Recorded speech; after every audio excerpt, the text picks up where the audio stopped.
25 जुलाई 1978 को विश्व में पहली बार आईवीएफ तकनीक से बच्चे का जन्म हुआ था। उसी दिन से 25 जुलाई को आईवीएफ डे मनाने की भी शुरुआत हुई ताकि आमजन में जागरूकता लाई जा सके। अब इस तकनीक में कितना बदलाव हुआ, क्या भारत में इस तकनीक को अपनाने की झिझक खत्म हुई, फर्टिलिटी रेट क्यों कम हो रहा है, इस तरह के सवालों के जवाब जानने के लिए हमारे संवाददाता प्रवीण सावंत ने डॉक्टर शेफाली जैन से विशेष चर्चा की। गर्भधारण में मुश्किलों का सामना कर रहे दंपतियों के लिए आईवीएफ तकनीक किसी चमत्कार से कम नहीं है। हालांकि ये तकनीक भारत में 50 वर्षों से ज़्यादा पुरानी हो चुकी है।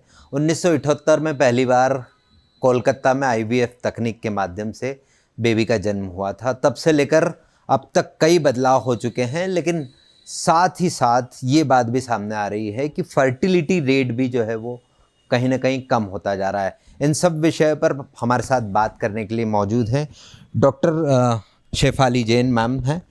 मैम, सबसे पहले हम बात करते हैं तकनीक कितनी चमत्कारी इसीलिए उनके लिए हम कहेंगे जिनको संतान प्राप्ति के लिए परेशानी होती है। इस तकनीक को हमेशा मैं चमत्कारी ही मानती हूँ, इसलिए क्योंकि अगर एक दंपति है और जिसको बच्चा नहीं हो पा रहा है, केवल उसकी एक कोशिका से हम पूरे बच्चे का निर्माण कर पाते हैं। हस्बैंड की तरफ से उसके स्पर्म और महिला की तरफ से उसके एग, ये दोनों को मिला के शरीर के बाहर भ्रूण का निर्माण किया जाता है और ये भ्रूण उनके गर्भाशय में रखा जाता है।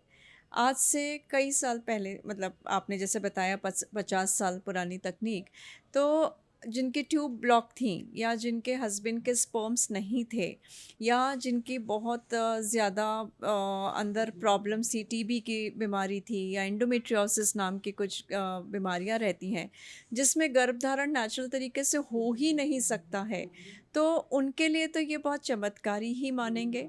और अगर किसी पुरुष के सीमेन में एक भी शुक्राणु है तो वो भी अपने ही शुक्राणु के द्वारा पिता बन पाता है। अगर किसी महिला के कितनी भी ख़राब कंडीशन है पर वो भी अपने बच्चे को जन्म दे सकती है। तो यह एक बहुत चमत्कारी विधि है और ये साइंटिफिक है। चमत्कार मतलब यूँ नहीं कि कोई बच्चा हवा से आ जाता है, ये साइंटिफिक है।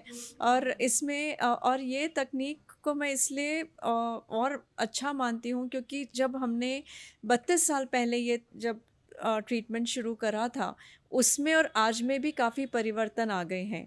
पहले महिला को 1 डेढ़ 2 महीने तक इंजेक्शन लगातार लेने पड़ते थे, जो बहुत दर्द भी होता था, बहुत उसको कठिनाइयों का सामना भी करना पड़ता था। पर अब वो जो 3 महीने की विधि को केवल 10 दिन में 8 दिन में पूरा कर लिया जाता है, तो ये और पेशेंट फ्रेंडली होती जा रही है, जिस वजह से ज़्यादातर लोग आने लगे हैं।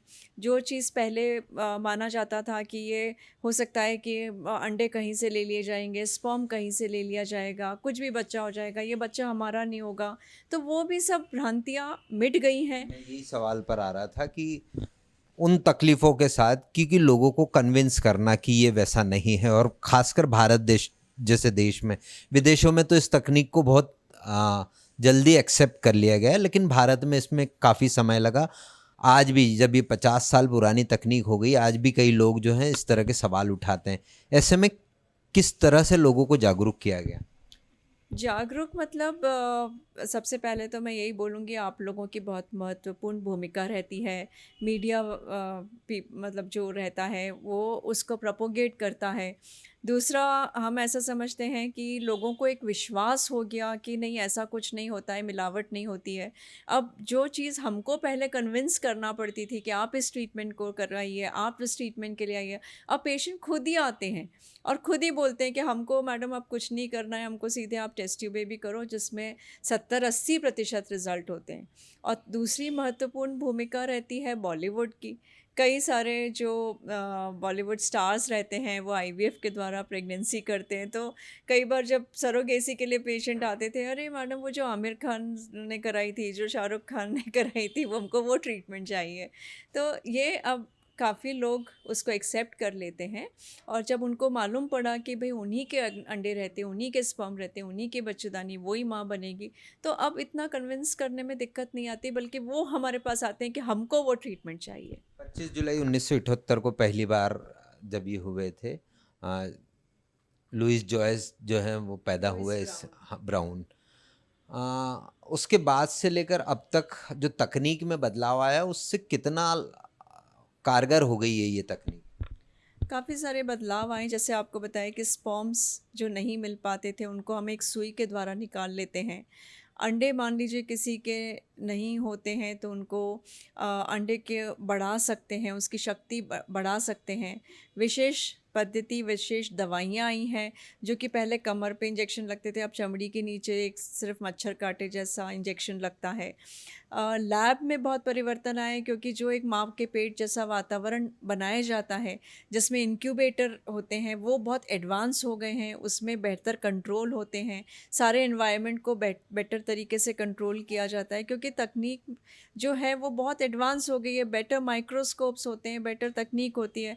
जो हम एम्ब्रियो को 2 दिन ही बाहर रख पाते थे, अब उस एम्ब्रियो को हम 5 दिन बाहर रख पाते हैं। जो हम लोग एक्स्ट्रा एम्ब्रियो रहते हैं, पहले फ्रीज़ नहीं कर पाते थे, अब तो हम कितने भी साल तक उनको फ्रीज़ कर सकते हैं।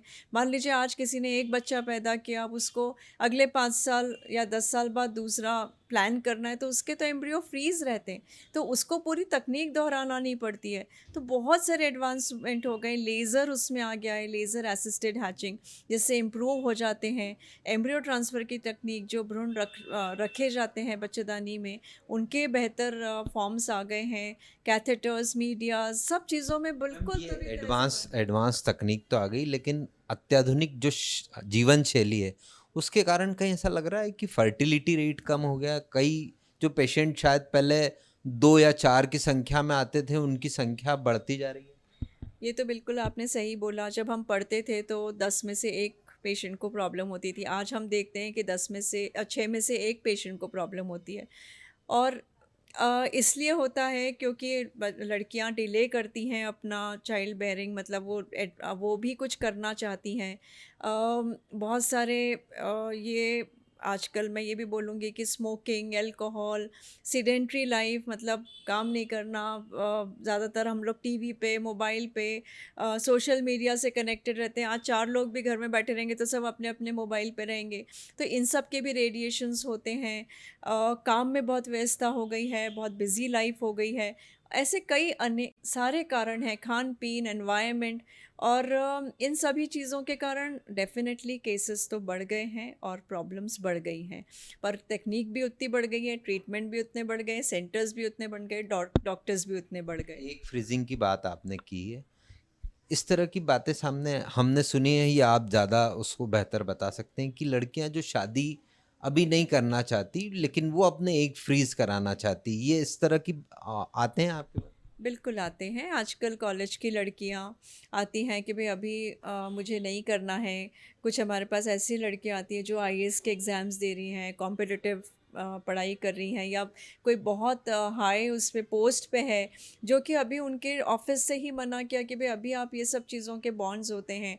तो वो लड़कियां आती हैं, अपने एग फ्रीज़ करवाती हैं, और जब उनको मिस्टर राइट मिलता है, जब उनको लगता है कि अब हम को शादी करना है, तब वो करते हैं। वो पहले नेचुरल ट्राई करते हैं, नहीं होता है तो फिर उनके एग तो फ्रीज़ रहते ही हमारे पास। इसके अलावा और कैसी तकनीक है जिससे जो जिन्हें संतान नहीं हो रही उन्हें संतान सुख प्राप्ति हो? किस तरह के, मतलब ये तो महिलाओं की तरफ से हो गई, परेशानी दोनों तरफ से हो सकती है? परेशानी पुरुष की तरफ से भी हो सकती है। तो जैसे हमने बताया कि अगर किसी के स्पर्म्स नहीं भी हैं तो भी उनके सुई के द्वारा हम लोग स्पर्म्स निकाल लेते हैं। कुछ पीआरपी तकनीक होती है जो कि प्लेटलेट रिच प्लाज्मा जो उनके अंदर डालते हैं, जिससे कि उनके स्पर्म्स भी बेहतर हो सकते हैं, अंडे भी बेहतर हो सकते हैं।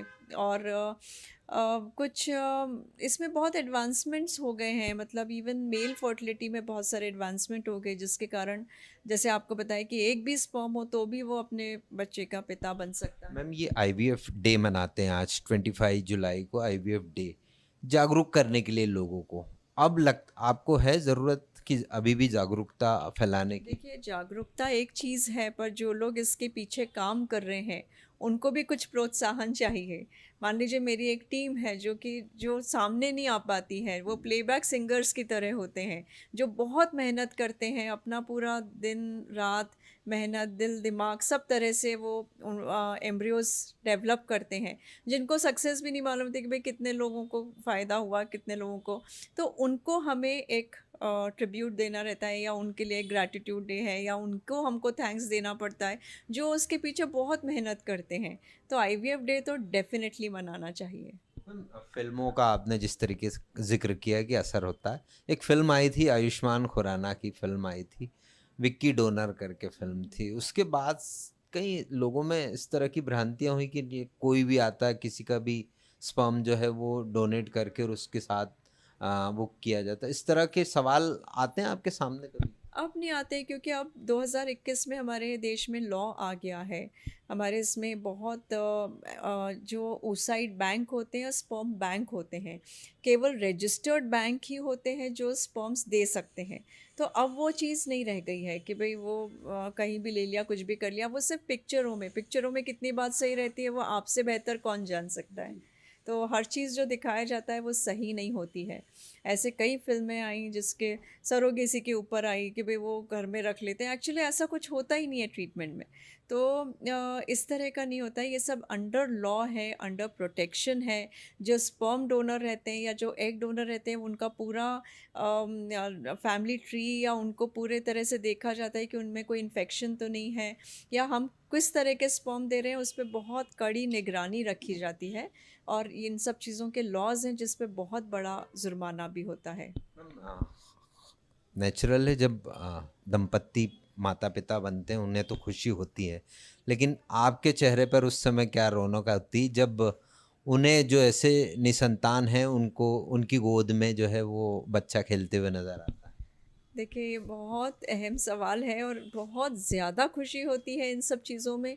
और कई बार लगता है कि भगवान ने पता नहीं हमको ऐसा क्या वो दे दिया। मैं अपने आप को सबसे ज़्यादा भाग्यशाली इसी उससे मानती हूँ कि भगवान ने मुझे चुना इस काम के लिए। और कई लोगों के घरों में खुशी आती है तो हमको बहुत अच्छा लगता है, और उनको स्पर्श करके ऐसा लगता है कि क्या हमने उनको एक ऐसा रूप में देखा था जो वो एक सिंगल सेल थे, जहाँ पे हमको वो आँख से भी नहीं दिख रहे थे। और ये एक विशेष तकनीक के द्वारा जब वो पूरा बच्चा पैदा होता है, आँख की जगह आँख, नाक की जगह नाक, बाल सुंदर, मतलब ऐसा लगता है कि ये क्या क्रिएशन है। इसीलिए मैं इसको चमत्कार बोलती हूँ।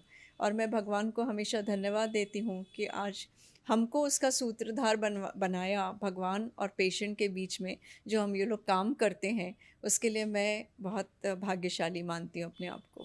बिल्कुल, ये वाकई में चमत्कार है कि एक निसंतान दंपत्ति जो है वो एक ऐसी तकनीक के माध्यम से माता पिता बनते हैं, और ना सिर्फ वो खुश होते हैं बल्कि जो ये तकनीक के इस्तेमाल से उनकी खुशी बढ़ाने का काम कर रहे हैं वो भी ज़रूर खुश होते हैं। वैसे अब लगातार जागरूकता के बाद अब आईवीएफ तकनीक जो है वो वो टेबू नहीं रह गई, वो अब उसको लोग जो है एक्सेप्ट करने लग गए हैं, और उम्मीद करते हैं कि आने वाले समय में इस तकनीक के माध्यम से कोई और बेहतर परिणाम सामने आए। हालांकि जिस तरीके से फर्टिलिटी रेट लगातार गिरता जा रहा है वो ज़रूर चिंता का विषय है। मेरे सहयोगी लोकेश कश्यप के साथ प्रवीण सावंत, डीजीआना न्यूज़, इंदौर।